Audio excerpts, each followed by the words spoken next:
बहुत गौरव की बात है कि धन्यवाद प्रमोद भैया। हाँ, धन्यवाद। इस आदिवासी समाज है नहीं उन्हें आज विधायक बनाया, ये बहुत गौरव की बात है। अरे आदिवासी हूँ तभी विधायक हूँ भाई। आज धरती आबा महान क्रांतिवीर भगवान बिरसा मुंडा की मूर्ति अनावरण समारोह के अवसर पर हम सबके बीच में मुख्य अतिथि के रूप में पधारे और जिनके पिताजी और मेरे पिताजी दोनों साथ में जब छत्तीसगढ़ और मध्य प्रदेश एक था तब दोनों के पिताजी एक साथ विधायक हुआ करते थे और आज हम दोनों भी मंच इस अवसर पर साझा कर रहे हैं, ये हमारे लिए बड़े गौरव की बात है। तो इस अवसर पर उपस्थित मेरे भाई सम्मानीय तानाखार से विधायक सम्मानीय तुरेश्वर मरकाम जी, हम सबके बीच में अतिथि के रूप में विराजमान ओबीसी महासभा के राष्ट्रीय अध्यक्ष सम्मानीय महेंद्र लोधी जी, और भी यहाँ हमारे गुणमाना समन्वयक सम्मानीय प्रीतम भैया। कहाँ हो भैया? आ जाओ भैया, प्रीतम भैया। सम्मानीय प्रीतम उइके जी, हमारी बहन सोना कुसरे जी, हमारे जिला पंचायत समन्वय महेश मरकाम जी, जनपद उपाध्यक्ष रंजीत बैस जी, प्रमोद भैया, हमारे सम्मानीय मरावी सर जी, इस गांव के सरपंच सम्मानीय बसंत जी, पूर्व सरपंच चैतराम भैया, हमारी मातृ शक्तियां, हमारे बुजुर्ग और यहाँ आज उपस्थित हमारे सभी सम्मानीय भूमिका और हमारे गांव के सभी युवा साथियों, आप सबको सेवा जोहार। सभी लोगों ने बड़े अपनी अपनी बात रखे और तकरीबन सभी लोगों ने सभी विषयों पे अपनी बात रखे। जो अंतिम वक्ता रहता है, हालांकि मेरे बाद और भी वक्ता हैं, मगर जब अभी मैं ये अंतिम मान के चलता हूं तो मेरे जो अंतिम वक्ता होता है तो उसके बाद बोलने के लिए बड़ा संक्षिप्त विषय रहते हैं, बोलने के लिए कुछ बचता नहीं है। फिर भी चूंकि अब मंच की मर्यादा है, कार्यक्रम में आप सबका आपने आमंत्रित किया है, हमको बोलना है। तो आज जो हम भगवान बिरसा मुंडा की मूर्ति का अनावरण किए, ये मूर्ति का अनावरण क्यों किए हम सब लोगों ने? ये केवल मूर्ति का अनावरण करके आपको छोड़ना नहीं है। जब जब आप इस रास्ते से गुजरे, चाहे हमारी महिलाएं हो, चाहे हमारे बुजुर्ग हो, चाहे युवा हो, तो केवल मूर्ति का अनावरण करके छोड़ नहीं देना है। आप हर साल कार्यक्रम करेंगे, हम उनको हर साल याद करेंगे, हर साल करेंगे, हर साल याद करेंगे, लेकिन परिणाम कुछ नहीं निकलेगा। बात तो तब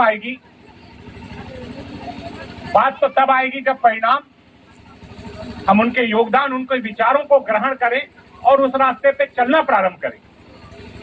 जब तक आप चलना प्रारंभ नहीं करेंगे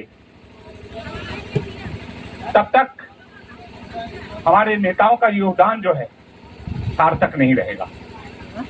अगर हम उनके योगदानों को सार्थक बनाना चाहते हैं तो उनके योगदान को आपको अपने अंदर ग्रहण करना होगा और उस रास्ते पे चलना होगा।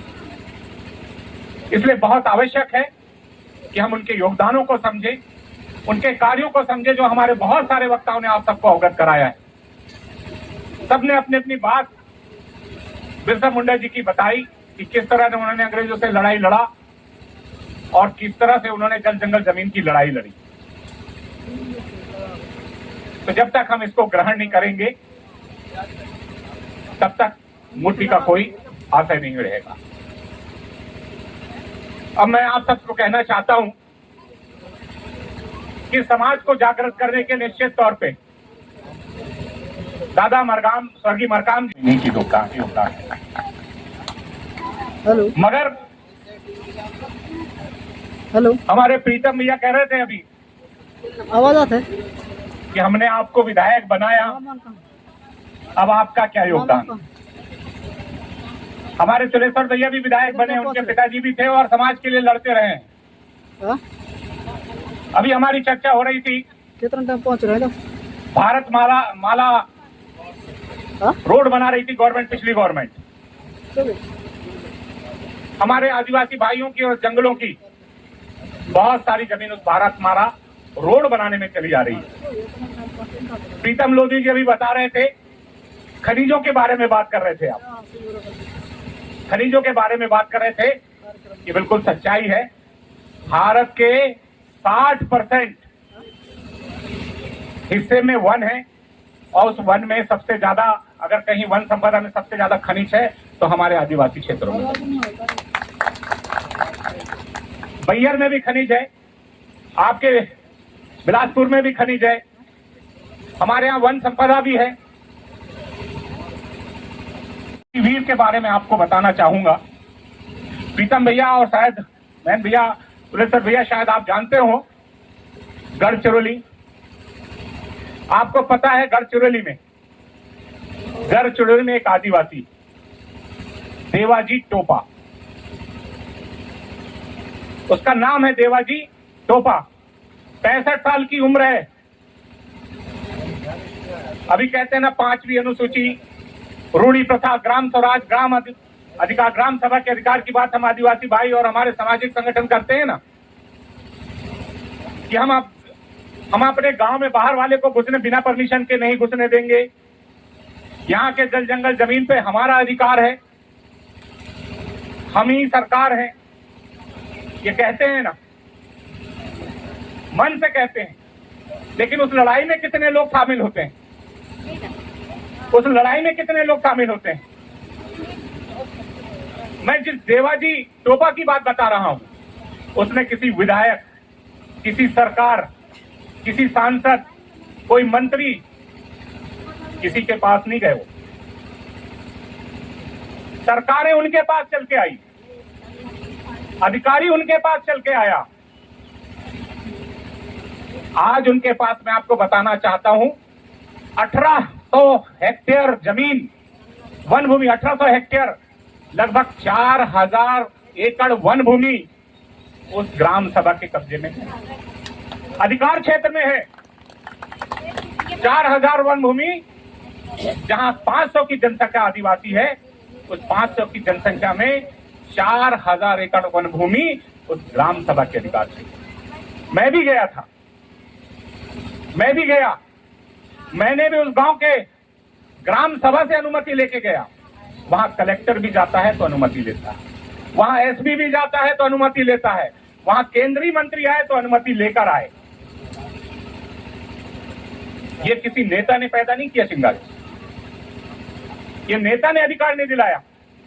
उस गांव का एक लंबा संघर्ष। वन अधिकार कानून तो 2005 में आया, किसने लाया, क्या लाया, वो अलग बात है। वन अधिकार कानून 2005 में आया, लेकिन मैं आज आप सबको बताना चाहता हूं कि 2005 के पहले से वो जंगल जमीन की लड़ाई लड़ रहे थे और उस गांव में किसी को प्रवेश नहीं दे रहे। आज पूरा देश, हर राज्य के अधिकारी, बड़े बड़े अधिकारी, बड़े बड़े आईएएस, आईपीएस समझने जाते हैं उस मॉडल को, देखने जाते हैं उस मॉडल को। मैं भी गया, मेरे यहाँ के कुछ 10-12 सरपंच भी करेगा नहीं, हम मांगते किसी से नहीं। उस गांव का कोई आदमी बाहर काम करने नहीं जाता है। और आज तक, आजाद भारत के बाद आज तक उस गांव में चुनाव नहीं हुआ है, आज तक चुनाव नहीं हुआ है। वहां सरपंच निर्विरोध चुना जाता है, पंच निर्विरोध चुना जाता है, उप सरपंच निर्विरोध चुना जाता है, ग्राम सभा का अध्यक्ष निर्विरोध चुना जाता है। और कोई पावरफुल नहीं, सरपंच पावरफुल नहीं, ग्राम अध्यक्ष पावरफुल नहीं, सचिव पावरफुल नहीं। वहां अगर कोई पावरफुल है तो ग्राम सभा पावरफुल है। ये क्रांति, ये मॉडल किसने लाया? एक आदिवासी भाई ने। मैंने पूछा उनसे कि इसके लिए बड़ा आंदोलन करना होगा, लड़ाई आपने लड़ा होगा? बोले नहीं, हम तो ना आंदोलन किए ना लड़ाई लड़े, अपने गांव में ही लड़े। और जिस बात को हम कहते आए हैं, आदरणीय गोपाल भैया, हम जिस बात को कहते आए हैं ना हम भारत के मूल निवासी, हमारे यहाँ राज है, जल जंगल पर हमारा अधिकार है। वो अगर कहीं देखना है तो वो गढ़चिरौली जिले, गढ़चिरौली 1480 ग्राम पंचायत ग्राम सभा है जहां शराब बंद है। शासकीय शराब के ठेके नहीं हुए हैं, कोई आदमी शराब नहीं पी सकता।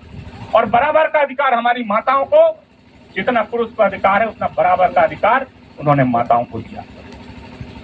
गांव में अगर कुआं खोदना होता है तो सब मिलकर खोदते हैं, कोई ये इंतजार नहीं करता कि नेता खोदेगा, फलाना खोदेगा, ठिकाना खोदेगा, खुद खोदते हैं और निःशुल्क खोदते हैं। हम गए, हम 19 लोग गए थे, हमको उन्होंने खाना बना के खिलाया, हमने तो उनका निर्धारित शुल्क दिया। लेकिन जब हमने पूछा वहां खाना बनाने वाले और जो परोसने वाले बच्चे थे, हमने उनसे पूछा कि क्या आपको कोई शुल्क मिलता है, तो उन्होंने बताया नहीं, हमें श्रमदान करते। उन्होंने एक सिस्टम बनाया हुआ है। क्या सिस्टम बनाया हुआ है कि एक हफ्ता इतने लोग काम करेंगे, दूसरे हफ्ता इतने लोग काम करेंगे। पूरे गांव का, पूरे परिवार का उन्होंने रोटेशन बताया। आप सोचिए 4000 एकड़ वन भूमि उनके कब्जे में है, जहां वन अधिकारी नहीं घुस सकते, जहां डीएफओ नहीं घुस सकता, जहां कलेक्टर नहीं घुस सकता, जहां एसपी नहीं घुस सकता। वहां के लघु वनोपज, वहां का तेंदुपत्ता, वहां का बांस, ये बेच के वहां की जीविका चल रही है और 70 करोड़ रुपए का टर्नओवर है। वहां ग्राम पंचायत काम नहीं करती, वहां ग्राम सभा काम करती, इनकम टैक्स रिटर्न फाइल करते हैं, जीएसटी उनका नंबर है। ये क्रांति किसी ने, सारे देश के लोग नहीं, विदेश के लोग भी आ रहे हैं साथी। तो हम सब लोग अगर शुरुआत करना चाहते हैं तो मैं लेकर ही अपने वालों को इसलिए लेके गया था 12 सरपंचों को। कहाँ है रोशनी, सरपंच गढ़ी, सरपंच गढ़ी, जंगली खेड़ा सरपंच रन्नू, कोर क्षेत्र से बहुत परेशान है। मैं इनको लेके गया था कि आप करो। बड़े भाई मरकाम जी, लोधी जी, अगर वाकई में हम अगर अपना इन जल जंगल जमीन का अधिकार पाना चाहते हैं तो कम्युनिटी राइट, वन भूमि में सामुदायिक दावा आप प्राप्त करिए, तो आपको कहीं इसके लिए भटकने की जरूरत नहीं। अभी मेरे यहां भी आया है। अब इसी क्षेत्र की बात मैं बताना चाहता हूं। हाँ, आपके यहाँ एक आया है, मॉडल आया है अंबिकापुर में, एक मॉडल आया है, गुजरात में भी एक मॉडल बना है। इन्होंने देवाजी टोपा का ही मॉडल है, वो पूरे देश में वहीं से शुरुआत, मतलब पूरे देश में अगर काउंसिल आया तो उस आदमी ने लाया है। बोलता है मैं कहीं भाषण देने नहीं जाऊंगा। आपको अगर सीखना है तो मैं आऊंगा, लेकिन भाषण देने नहीं आऊंगा। भाषण देना मेरा काम नहीं है, सीखना और सिखाना मेरा काम है। तो ऐसे ऐसे शख्सियत इस देश में हैं। तो वही मैं बात में कह रहा था, अगर हम सामूहिक द्वारा प्राप्त कर लेते हैं तो मेरे यहाँ भी अभी एक समस्या, यहाँ हालोन डैम की समस्या आई थी। हालोन डैम का जब आया तो हमारे बहुत सारे साथियों ने ग्राम पंचायत का प्रस्ताव दे दिया। ग्राम सभा का तो छोड़िए, ग्राम पंचायत का प्रस्ताव है, और ग्राम पंचायत के प्रस्ताव में भूमि अधिग्रहण हो गया। हमको जानकारी नहीं होने के कारण, कानून का अभाव होने के कारण आज जमीन अधिग्रहण हो गई। अभी आया है 40 बोड़ी तरफ आया, 800 हेक्टेयर फॉरेस्ट, 800 हेक्टेयर फॉरेस्ट खनिज पट्टा देने के लिए ग्राम सभाओं के एनओसी के पास, एनओसी के लिए आया है। एक बार हमने कहा सारे ग्राम सभा को कि आप इसको नहीं देते करके निरस्त कर दीजिए, उन्होंने निरस्त कर दिया। लेकिन अभी पता चला है कि चुनाव के बाद, आचार संहिता के बाद फिर से आने वाला है। ये लड़ाई अकेले में नहीं, हम सबको मिलकर लड़ना होगा। अगर वो गांव वाले लड़ रहे हैं तो उनके पीछे हम सबको खड़ा होना पड़ेगा। हम अब प्रीतम भैया ने चुने नहीं थे ना, ये क्या है, आम नेताओं को जैसे देते वैसे दे दिए। देखिए, मेरा खुशी की बात यह है कि कहीं सार्वजनिक मंच के बजाय आपने एक समाज के मंच पे बोला। कोई भी बात, देखिए कोई भी बात हो, कोई भी बात हो, आप समाज के बीच में बोलिए, किसी को कोई बुरा नहीं लगता। आप कमियां बताइए, आपने हमको कमियां बताए, हम उसको मंथन करेंगे, दूर करेंगे। दूर नहीं किए तो फिर समाज हमको परिणाम दे सकता है। हम 5 ही साल के लिए, मेरा कोई ठेका नहीं है। ये बैठे हुए लोग हैं, इनका मर्जी आया तो कब नीचे ला देंगे पता नहीं चलेगा। तो हम लोग ऐसे हैं कि करना चाहते हैं, लेकिन एक आदमी मिलकर नहीं कर सकता। हाँ, कुछ चीजें हैं जो सरकार से लड़ने की जरूरत है, जो सरकार से लड़ने की जरूरत है। जैसे कि आज 5वीं अनुसूची की बात, लड़ाई हम सब लोग मिलकर कर रहे हैं ना। अभी छत्तीसगढ़ गवर्नमेंट ने, हमारी सरकार थी लेकिन पेशा नियम नहीं बनाया।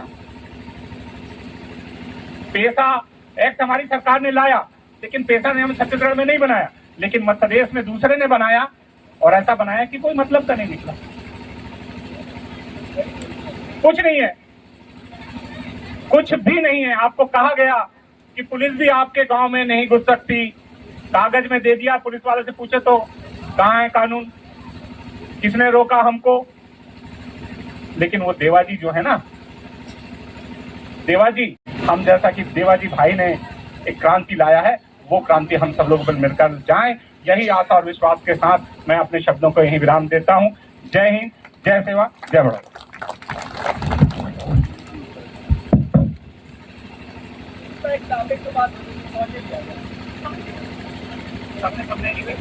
हेलो, धन्यवाद।